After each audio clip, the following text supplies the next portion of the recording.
Okay, so this is part two because we got interrupted there. So this is part two of the interview um, about what it's been like since my mom died.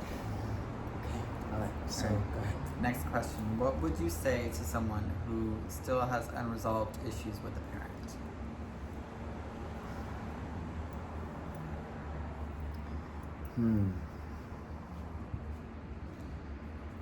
Well, I understand, but the thing is that once they're gone, things are going to feel different, and I don't know. It's very tricky because in some situations, it's easier to deal with the issues when they're still alive because you can actually talk to them and have interactions. And in some cases, it's easier to deal with it after they died. Yeah. So I don't have clear advice to give to somebody because I think it's on a per situation basis. But if you can clean up the relationship and get to a point where okay, there's some other stuff kind of coming in that I want to say. For me, it was a lot easier. I heard somebody say once that if when you were born, your parents' job was done. Everything after that was up to the world to raise you. And if you expected more than that from your parents, that's on you.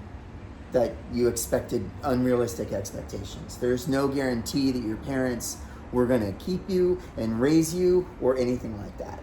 But you were born, so they did their part. After that, you belong to the world. So when I look at it like that, I mean, they went above and beyond, right? And honestly, it just feels better to appreciate my life. And I feel like if I keep telling myself the story that what happened in my past hurt me so much that it's keeping me from having what I want in my life, then I'm not letting myself be happy. Right. And so I just think that in general, if you can just say thank you to your parents for birthing you and understand that they probably did the best that they could with what they had. And I know that we usually think, no, they didn't, but that's just in our head. And the biggest thing is that just ask yourself how much it's hurting you to be holding on to the resentments and the bitterness. And if it's hurting you, then do the work. That's, I think, the best thing I can say. But do it for you. Don't do it for them. Do it for you. I think so. That's my final answer on the advice: is do it for you. If not having a relationship with your parents is best for you, then do that. If having a distant relationship is what's best, then do that. And if healing it and having all of that is healing it to me. Yeah. But if you want to have a closer relationship with them, do it. Figure out a way to do it. But I think that all of those options are okay. Don't tell yourself that it needs to be any particular way. That it's all of it's okay. In the end, you're going to be the one that has to live with your decisions. So. Well said. What conversations are you most grateful that you had before she passed? We had a lot of really intimate conversations in the last year because since her mother died, she started preparing for her death. And so we talked about a lot of things. I think that one of my favorite conversations that we had, and we actually had it a few times, had to do with my grandmother, not her mother, but my father's mother, and how she helped prepare me for her death by talking to me about what it was going to be like for me when she was no longer in a body and how I could still communicate with her. So we had this really cool interaction and relationship before she died, practicing how we would do that. And we would kind of lay back to back and say, it'll be like this, you'll be able to feel me, but you won't see me, things like that. So I went through all that with her, and I shared that with my mom in the last year. And my mom was very much into the supernatural and stuff like that too. So it was kind of like our way of saying, okay, we know that we're going to have that same connection. And then also, We had some conversations that were really intimate, where she shared with me some of the difficult stuff that she was going through and some stuff that she was struggling with, and I was able to just kind of be there for her as a friend, not as somebody that would judge her. And that felt really good to me, that she felt safe enough to open up to me because she didn't think that I would judge her. That was really important. So those were, I guess, some of my favorite conversations that we had. Is there anything you wish you had done differently?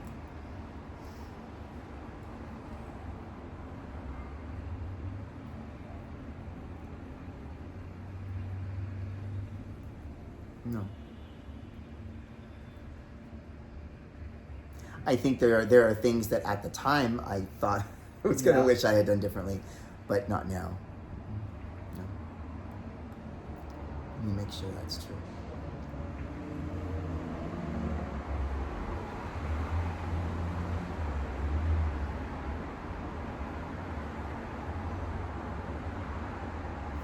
No.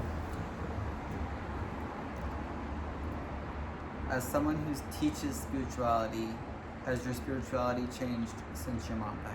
As someone who teaches spirituality, has my spirituality changed?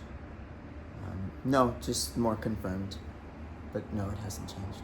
Stronger. Stronger, yeah. Not that the spirituality is stronger, but the confirmation of the see, I already had confirmations of, having relationship with people after they die. That's always been a part of my life. But the stuff that's happened since my mom died has been like crazy confirmative. Yeah. Nothing that I could prove to anybody, but I mean, I've had people there with me when some of this stuff happened. It's just been like she figured out how to do all that stuff right away. Everything. Yeah. So she's really on it. Yeah. So no, my spirituality hasn't changed, but it's just even more solid. Well, this next question ties into what we were just talking about. Have you felt your mom's presence since she has passed? Oh, constantly. As a matter of fact, I had to ask her to back off because I was having a hard time. It was right after it happened, and I was on my way home. I was in the airport on my way home it was like the week that she died. And I was sitting in the airport, and everywhere I looked, everything reminded me of her. And I just had to say, I said it out loud. I said, "Mom, you need to back off. I need a break." And it dissipated. It was just because she was just all around me, and I needed a little bit of space. But yeah, she's just been with me constantly, in so many ways. But so yes. That happens with everyone you love when it passes. It's like constantly there. Yeah. So just comfortable feeling. Yeah. Has this experience changed what you believe happens after death? No, it hasn't changed it. Because I've been through this many times with other people passing as well. But like I said, it's different with Mom. It's more intense than it has been with any other people.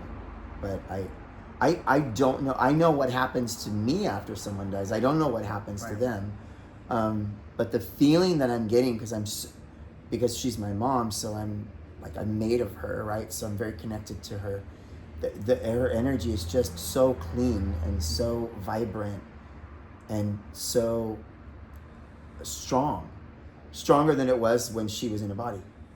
To me, more, just stronger.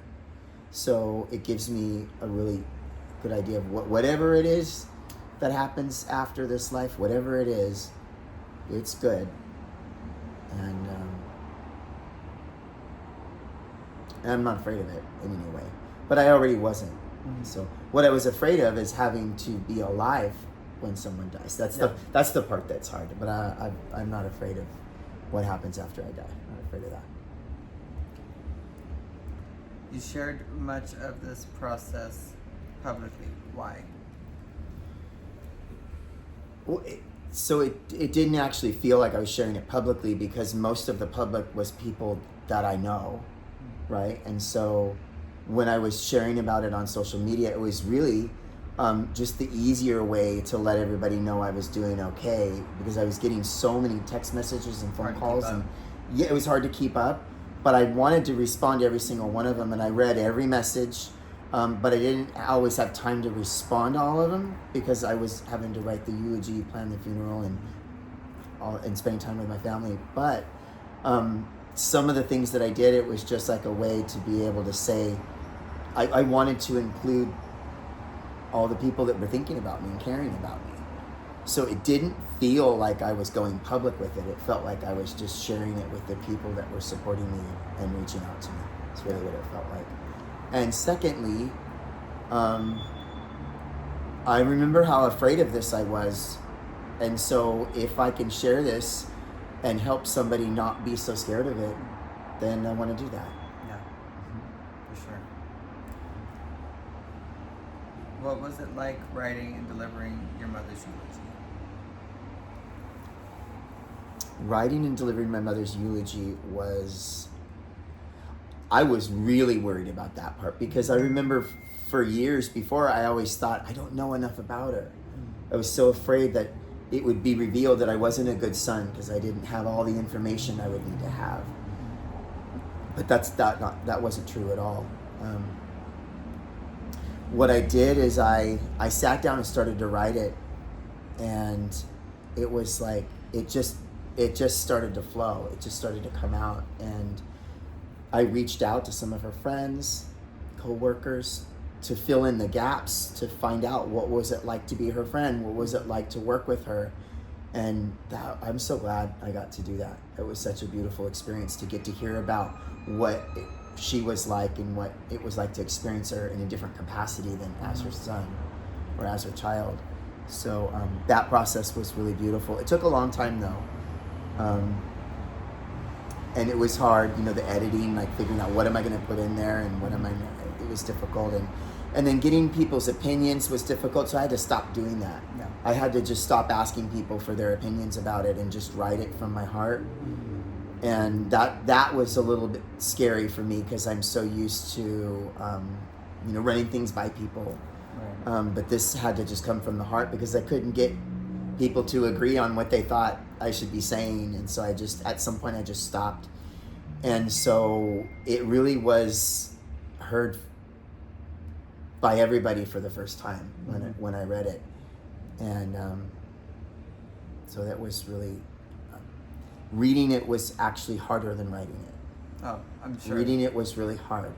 And the parts that I thought were going to be hard weren't hard, and the parts that I thought would be easy were hard. So I had no idea how it was going to feel when I read it. And, I cried, I got choked up, I had to stop, take a breath, and it just being there with all those people that loved my mom made it okay. Made it a really beautiful experience. But it was at first overwhelming, just the idea of what am I going to say? And this is my mom. And I remember thinking, this is the most important thing I've ever written. What do you put in that?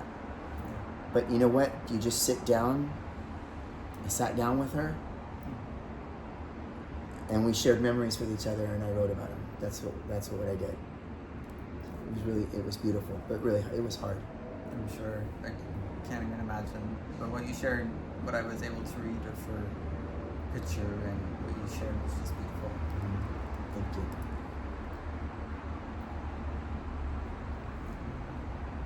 Were you worried about being too vulnerable online? Was I worried about being too vulnerable online? No, because I don't feel like I was really too vulnerable. I mean, there was a lot that I kept to myself. I just shared a little bit. I thought, like I said, so many people were reaching out to me. I thought it was fair to involve them and include them. But I kept most of what we were going through private, just out of respect to my family and even to myself. It was such a personal experience. I really didn't want to share everything. So, no, I didn't worry about being too vulnerable because I do. Okay, so with this video, I'm worried about it a little bit. I'm worried that some people might criticize me or something like that. But it is what it is. I know why I'm doing it, and I don't feel like it's being too vulnerable. But it did cross my mind a little bit. Yeah. But with the stuff I shared before, like sharing the eulogy and sharing the program, I didn't worry about that. But I did think about, before making this video, I thought, I don't know if people will think that it's, too much or whatever. But there's always a fear when you're going to be making something and putting it online, for sure. Yeah, I can't please everybody. Yeah. I'm not a taco. What surprised you most about planning a funeral?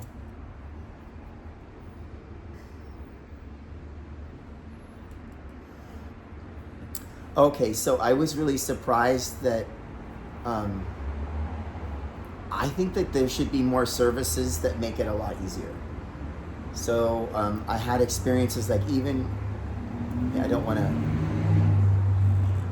I'm going to be very general because I don't want any of the places that people may know where I went or whatever, and I don't want to criticize anybody, but it just made me think that, when somebody's planning a funeral, they're going through something really difficult, and it's maybe the first time they've ever had to do that.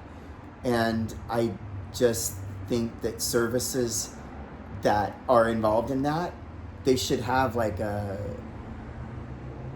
if I was a florist or a printer or a caterer or whatever, and so many of the places that we used did treat us really well, but some acted like they'd never been involved in a funeral before, and it was very confusing to me. And so I just think everybody dies, so this is a very common thing. So I think that it should be there should be a lot more services available for a cheaper price. I was really disgusted at how expensive some of the stuff was. I will say this part: the obituary was an insane amount of money. I had no idea how much something like that was going to cost. I don't know. It just feels like in a lot of cases, and again, I'm not going to say which services, and so many of the people were so good to us and so helpful. But some, I just felt like, wow, why are you charging me? That's not how much it would normally cost to put something in the paper. Why is it costing so much more? Yeah. When it's something like this, I would think it should be the other way around. So that was really surprising to me. Some of the costs just seemed outrageous. And then the other thing was just like, what do you mean why are I'm coming to you? Can you just do this for me? Yeah, it's unfortunate too, because it's like most times things are already prepaid and planned out, and it's way more expensive when it's not like that. Yeah, and most of this stuff my parents did already take care of, but there were some little odds and ends, and I just was shocked. I had no idea how expensive some things were, and it seemed unfair because I think a lot of people wouldn't have been able to afford what we did. So, and I can't imagine having to make the decision, I'm gonna cut the obituary down like that. I just said, no, I'm not doing that. I'm paying the money. Yeah. But that would have made me really sad to have to decide what to take out. It just seems like those things should be free for everybody, Yeah. It's like healthcare, Yeah. It should be free for everybody. Yeah. But it's not. How do you do that? Take on the world. Yeah. I don't have a solution for the problem, but Was there a moment during the funeral or reception that deeply affected you? Oh yeah, I'll just go back to that moment where I could see that my stepdad was okay. That was the most important moment of the whole thing for me. Well, that's the thing that's gonna make me cry. I just wanted it to be something he could remember without it hurting so much. And that was my whole goal. So when I saw him with a smile on his face, that was the most important part. I also really enjoyed, there was this moment, because it was me, my brother, and our dad, in our suits with our little roses on our lapels, and we walked in the room, and then someone said, "You guys look like the mafia," walking in the room like that, side by side. So that was it felt good for the three of us. That I think through the whole thing, that felt really good for the three of us to be together. Yeah. And then at the funeral itself, there was this really cool moment that my stepdad actually pointed out, where I had this picture that I had enlarged of my mom that was up there in the front, up on the altar, and there was a big bouquet right next to it, and the flowers in the bouquet blended directly into the flowers that were in the picture, and it looked like it was like the same flowers. Sure. And it was like nobody could have planned that. Mm-hmm. Right? That wasn't planned. And I remember my brother turned to me and he said, that's because we were talking the night before about how I said, everything is the way it's supposed to be, and sometimes you get these moments that confirm that for you. Mm-hmm. And he turned to me and he said, "I see it now." Yeah.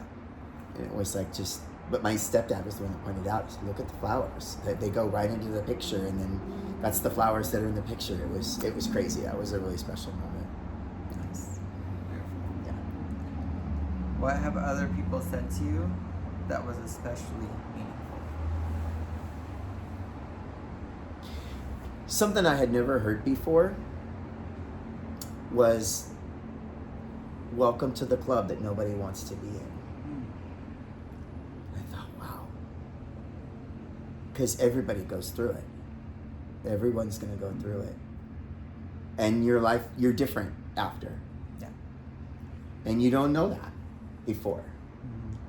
And now, as soon as I know someone else has been through it, I'm like, oh, okay, yeah, we're in this together. Yeah. So that was really meaningful. I'd never heard that before. That was really meaningful. Welcome to the club no one wants to be in. Goosebumps. Yeah. What should people avoid saying to someone who's grieving?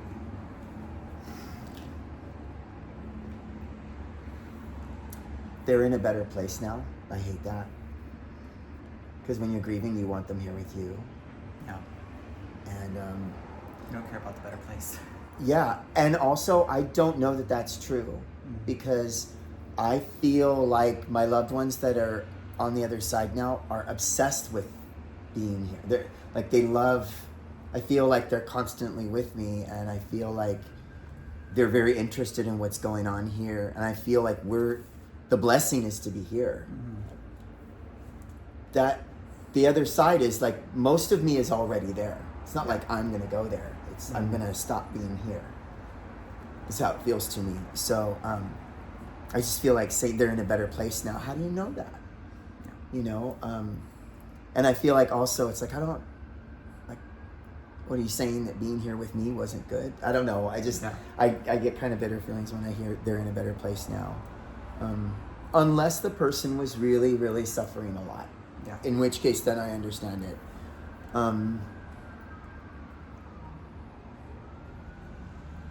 And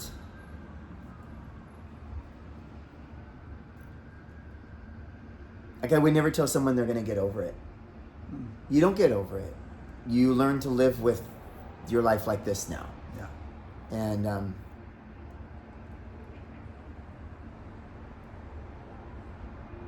it doesn't hurt as much as time goes on, right? But I would never tell someone you'll get over it in time.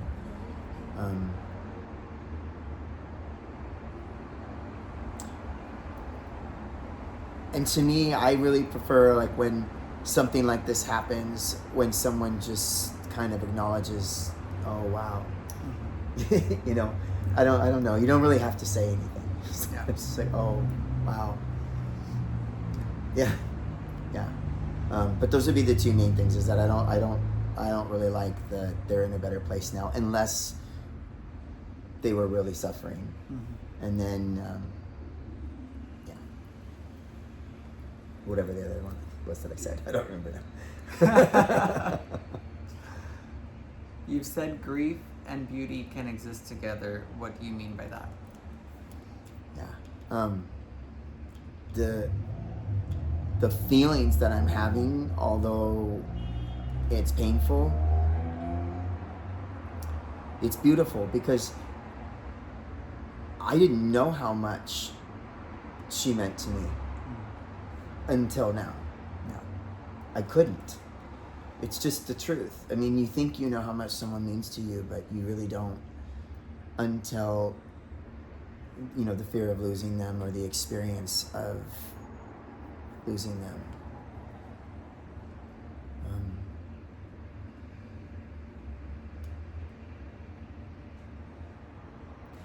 And the grief has brought so many people closer to me.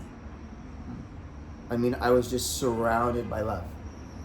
Everywhere. Everywhere I went, people were caring about me and loving me. And that just came at me like this just huge tidal wave right away. And I wasn't anticipating that at all. Mm-hmm. It was beautiful. People that I didn't even know would know were reaching out to me. It was like, no, I know these people, but I don't know how they know. Yeah. Because they're not in my close circle of friends, but they're reaching out to me to check on me, and I don't know, that meant a lot to me. Yeah, that meant a lot to me. So it was really beautiful. So to me, that was part of the grieving, is having that wave of love and care come at me at the same time. Beautiful. Has losing your mom changed the way you live your own life?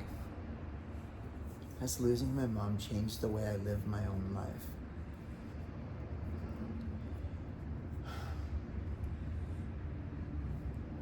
Yeah. It's something that my brother and I talked about, was that how important it would be for us to live our lives now, to be happy, and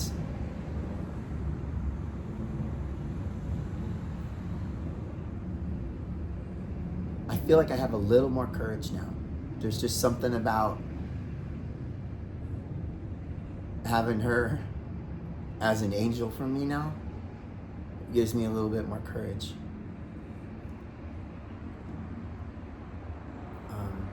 And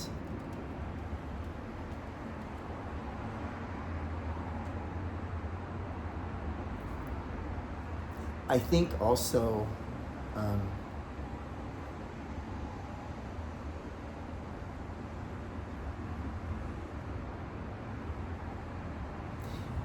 even like right now as I'm sharing these things, I'm not thinking about how's she gonna feel about it. Yeah. If she sees this video, how's she gonna feel? Right? Mm-hmm. So, and because this is part of my life, not having to worry about that. Although I was pretty open already. Yeah. I was pretty open, but that doesn't mean I didn't feel the concern, right? Mm-hmm. I shared very openly. I always have, but now I feel even more free. I'm still not gonna say anything that's gonna, shame her or anything like that. But I don't have to worry about hurting her feelings anymore. Yeah. So that's different. Yeah. For sure. What has this experience taught you about love? That it doesn't die. That it doesn't die. That's deep. Yeah. The body dies, but the love doesn't die. The resentments can die, but the love doesn't. I like that. Yeah. What would you tell someone whose parent is still alive?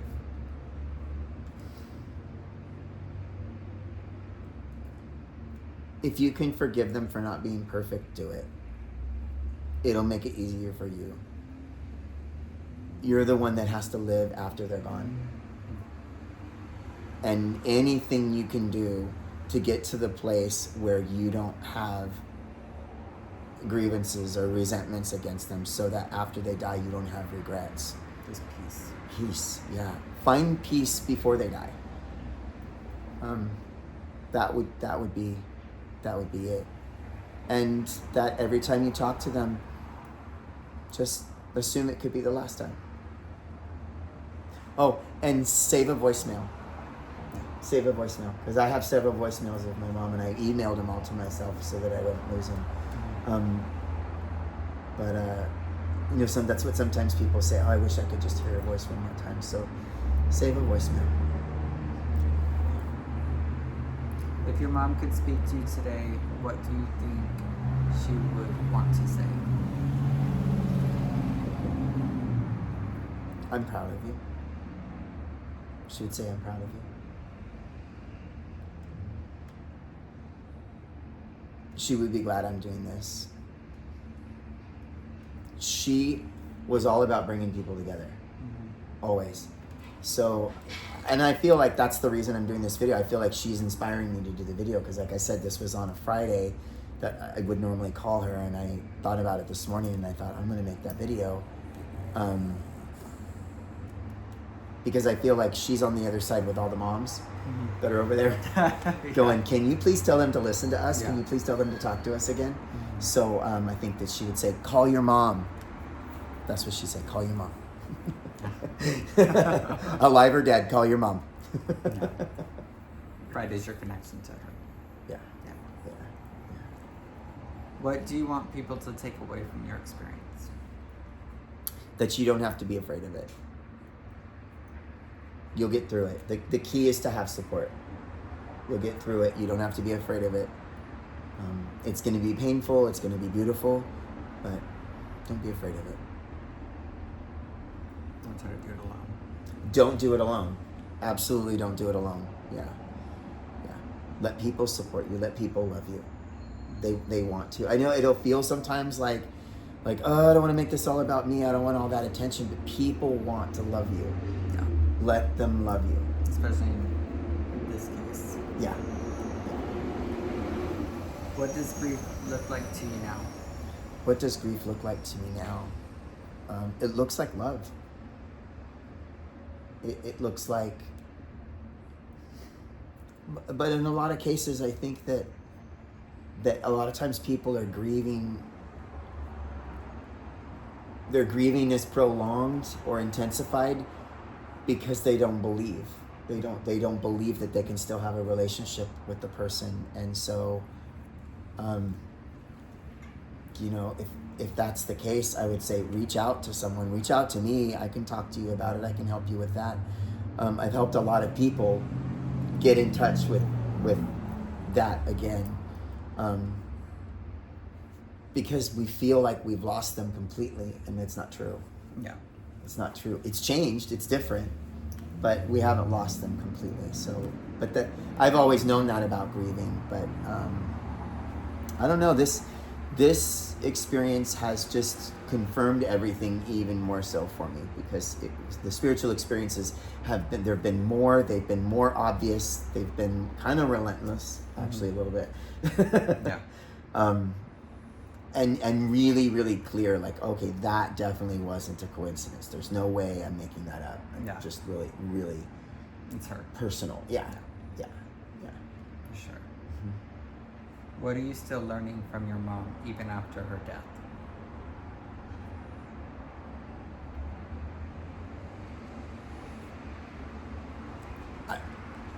She was always proud of me, but I never understood. I always felt like I didn't understand why she was proud of me. And even in the eulogy, I mentioned that I learned that she's proud of me for who I am, not what I do. But I feel like I'm still learning that, just because of the people reaching out to me saying that we're interested in how you're dealing with this, that this is helping us. I wasn't expecting that at all. I wasn't expecting that. And I feel like that's what my mom sees in me, that she was proud of, is how much I help people. And I help people in ways I don't even know. And I'm still seeing that and learning about that. And I don't have to try to help people, because I'm usually not helping people in the way I think I am. It's other stuff. Yeah, it's like just learning that just being yourself, you will help people just by being yourself. That's actually the best way you can help people, is by being yourself. So, and I'm continuing to learn it and learning it even more so now. What does acceptance actually look like? It looks like peace. It looks like peace. It looks like um, yeah, that's what it looks like. Looks like just being okay. How do you love someone without needing them to become different? How do you love someone without needing them to become different? Well, I'm just going to go back to the prayer of St. Francis that I want to be loved without somebody thinking I need to be different. And I'm never going to experience that unless I offer it. Mm-hmm. So I think that I do it so I can have it. So I'm a selfish person, right? So when I know that the only way for me to have it is to give it, that's what really drives that for me. And then once you experience loving someone the way they are, it feels so good you want to do it again. Just keep it going. Yeah, if you can allow yourself to experience most people go through life without ever experiencing that, without ever loving someone the way they are. Most people, everyone they love, they always have something about the person that they want to change. Yeah. Right? And I'm not saying that I don't, but I really recommend trying it and seeing how it feels and then comparing which feels better. Mm-hmm. Loving someone and wanting them to be different or loving them the way that they are. Thinking about it won't work because then you're thinking about all the stuff that's going wrong in their life that you don't like, that you're afraid of, all that kind of stuff. You're thinking about all that, but to actually do it is different than thinking about it. Because when you actually do it, you're just present in the moment and saying, I want to see what it feels like to be with you and to not want you to be different. Or I want to see what it feels like to not be with you and not want you to be different. If it's someone you don't want to be around, but you still want to experience the freedom, just decide for right now, for this moment, it's okay for them to be exactly how they are. And it's also okay for me to be exactly how I am and just see what that feels like. Mm-hmm. And I feel like if you experience it for a moment, you'll want more. Can grief be a spiritual practice? Yes. The question is, can grief be a spiritual practice? Yes. It is a spiritual practice because just letting yourself be. There's no way to grieve. There's no rules to it. There's no path for it. And I think that just allowing yourself to experience life as it comes and death as it comes and go through the grieving process however you go through it and just really showing up for it. Showing up for it is the spiritual practice. Numbing yourself or avoiding or distracting yourself is the other way to do it. I would recommend showing up for it. Yeah. How do we prepare for losing the people we love? How do we prepare for losing the people we love? I think that so I actually started talking to people about what songs they would like played at their funeral. But I did this a while back after my grandma died and my mom and I started talking about it. It was like, let me just start talking to people about that, even some of my friends. And I've started a playlist on my phone that says my funeral. And it's like, hey, someone just find my phone. The music's in here already. But just talking about it and saying, you know, and also thinking about your loved ones, your friends and loved ones. I don't know why I separated those two. Your friends are your loved ones. But thinking about them and start writing some stories down. What stories would you want to share about the person? Don't wait. Yeah. Write them down now. Start a journal of all of the people that you love and what stories you would want to share at their funeral. It can be a really beautiful experience to do that.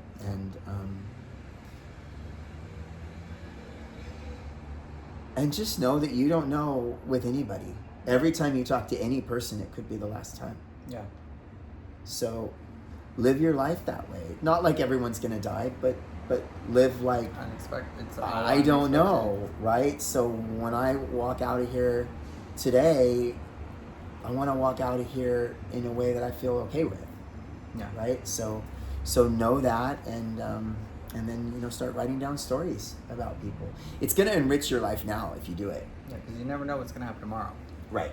Right. Yeah. But the beautiful thing is it brings up those stories in your life now and Yes. makes your now even better. I like this question. What does it mean? You're not on the video anymore. That's there we go. What does it mean to have a good goodbye? Oh, I've forgotten about that one. A good goodbye. I feel like when my friend and spiritual teacher Abigail passed away, the song "Sweetest Goodbye" came on the radio, and I thought, that's her communicating with me. It's like, what does a sweet goodbye or a good goodbye feel like? It just feels like it's not about leaving or being separated. It's about, I want you to know how much I enjoy being with you. I don't like the goodbyes where it's like, I'm going to be so sad without you. That just feels like codependency, right? But I don't, it's like, don't miss me, just be with me. It's like, wow, I really enjoy spending time with you. And then when I'm gone and I think of you, I'm also going to smile. Remember me. Yeah. Remember me. Yeah, remember me. Think of me fondly. It's not the words to one of the songs in Phantom of the Opera when she says, think of me fondly or something. Yeah. Like that. Anyways, but yeah, I think a good goodbye is I've loved being with you, and I'll enjoy thinking of you. Just cherish it. Yeah.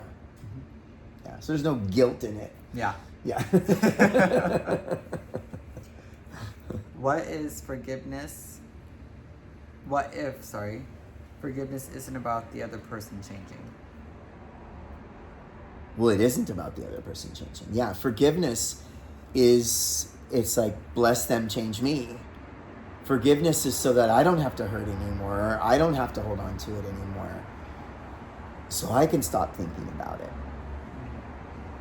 So often people will say, well, I'll forgive them when they, or if they, and that's so unfortunate. And then especially if it's someone that you're mad at, why would you want to put your happiness in their hands? Right? But just in general, the forgiveness is definitely in it's like beauty is in the eye of the beholder, so is forgiveness. Yeah. Right? So forgiveness is for you, it's not for them. That's absolutely true. Don't wait till somebody else changes. You deserve better than that. You deserve forgiveness. I wouldn't even say that you need to forgive them, just you deserve forgiveness. Forgiveness is a quality that comes in when you call on forgiveness. Think of forgiveness as being a spiritual energy that comes into the room, right? And so if you say, I call on the spirit of forgiveness, it's like the angel of forgiveness comes in the room and just lets you feel that relief. Yeah. You don't need the other person to change for that. It's for you, not the other person. It's for you. Yeah, absolutely. Absolutely. And if they feel it too, great. But you're doing it to experience forgiveness. I would just say, if it's hard to do the forgiveness work, it may be because we're saying, I have to forgive them. No, you don't. Just say, I want to experience forgiveness. And then let yourself change. Feel the change happen.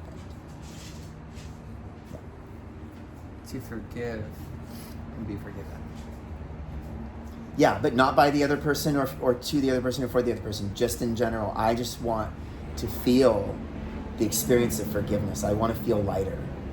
Like the prayer, St. Francis prayer. Yes. Most definitely. Yeah. How can we honor our parents without pretending they were perfect? With humor. With humor. That's how I did it. I remember in the eulogy I shared a couple of things, and you know how they do that at funerals. Everybody gets up and shares stories, but we share stories of it. And that was one of the things I said. I remember saying, I don't like when I go to funerals and I know what the person was really like, and everybody gets up and makes them sound like an angel, and it's like, that was not what that person was really like. I think that part of honoring them that way is it's okay that they had flaws, right? And I think that if you only want to talk about all the good stuff, then it's like almost like saying that the flaws were somehow not okay. Yeah. Right? So I think to honor them, laugh about them, get together to share stories with each other. And I think that's what we naturally do. Yeah. But I think is to not try to sugarcoat it. Don't try to make it sound. But at the same time, I mean, don't be rude. Yeah.